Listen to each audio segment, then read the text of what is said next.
My fiancée insisted I begin collecting rent from her for living in my apartment. She declared, "This belongs to me as well."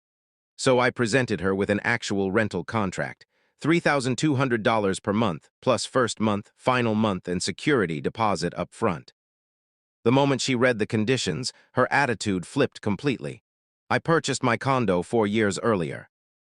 Two-bedroom unit in a central location, solid building, concierge service, included parking space. After graduating, I spent 6 straight years working and putting money aside for the down payment. Nobody assisted me, no family money, no windfall. I lived frugally for years and finally signed the papers at age 28.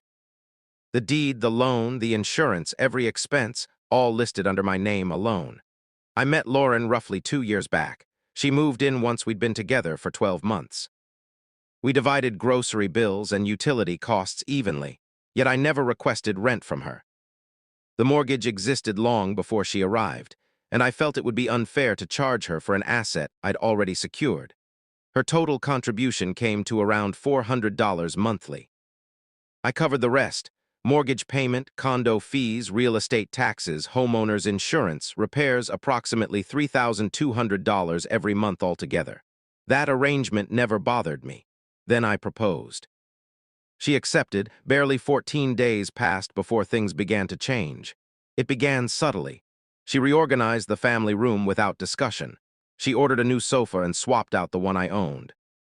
One evening I returned home to find my television sitting on the carpet because she preferred that wall for a large mirror.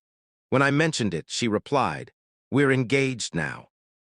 This place doesn't belong only to you anymore. I reside here as well." Fair enough. Soon afterward, she started referring to it as her own place when speaking to others. Not our place, her place. She informed colleagues she lived in a spacious two-bedroom in the heart of the city. She told her mother she planned to change the paint color in the main bedroom. She mentioned to her sister that she was considering turning my home office into an extra bedroom for visitors. I overheard her during a call. "It's honestly wonderful. I'm considering installing new hardwood, my hardwood, in the apartment I worked 6 years to purchase." I stayed quiet. Then came the rent conversation. One evening following dinner, she sat me at the dining table with a notepad in hand.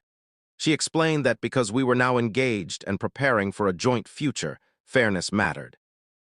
She believed I should start paying her rent. I nearly chuckled out loud. "Paying you rent in the apartment I own?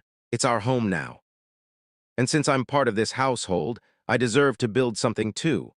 I'd like $800 transferred to my account each month as housing compensation." "That seems balanced. You currently pay $400 toward utilities and food. I pay $3,200. How exactly does adding rent from me create balance? Because I'm gaining zero ownership. You are. Right now I'm essentially a long-term visitor wearing an engagement ring." I explained why that logic didn't hold up. She became frustrated, claimed I was being domineering, accused me of using the apartment as leverage, insisted that genuine love would mean ensuring she felt like a true co-owner of the residence. I asked what portion she had contributed toward the initial down payment. "Nothing. Toward monthly mortgage payments? Nothing. Toward condo association dues, property taxes, insurance? Nothing." She answered that those details missed the real issue. The real issue was that she currently resided there and therefore deserved to experience a sense of ownership. I responded simply, "Understood." I spoke quietly and sincerely. The following morning I contacted a friend who manages rental properties. I explained the situation. He laughed uncontrollably for a solid minute before promising to email the document by noon. That afternoon I printed a standard residential lease agreement, 12-month term. Tenant Lauren Marie Carter. Landlord myself. Monthly rent $3,200, upfront, first month, last month, security deposit $9,600 total due at move-in. I included every typical provision: penalties for late payment, tenant maintenance duties, rules regarding visitors, quiet hours, charges for early move-out, and a requirement for written landlord consent before any modifications to the unit. I placed the stack of papers on the kitchen table beside a ballpoint pen. She arrived home near 6 o'clock. I heard her drop her purse, then quiet.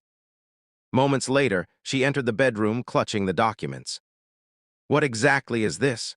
You told me you wanted a proper, equal arrangement, something that would help you feel like a genuine partner in this home. This is a lease. Current market rent for a two-bedroom in this complex runs around $3,800. I'm offering you a reduced rate. You're seriously expecting me to pay $3,200 a month. You requested that we handle this living situation formally. That's the formal cost of sharing this particular apartment. First, last, and deposit are industry standard. I'm your fiancé. Just yesterday you said I should be the one paying you $800 monthly to stay in your apartment, so I decided we should formalize everything. She studied the lease in silence for several minutes. Then she turned to the section concerning changes to the premises. So I need your written permission just to hang artwork on the wall. You removed my sofa and set my television on the floor without consulting me. Exactly.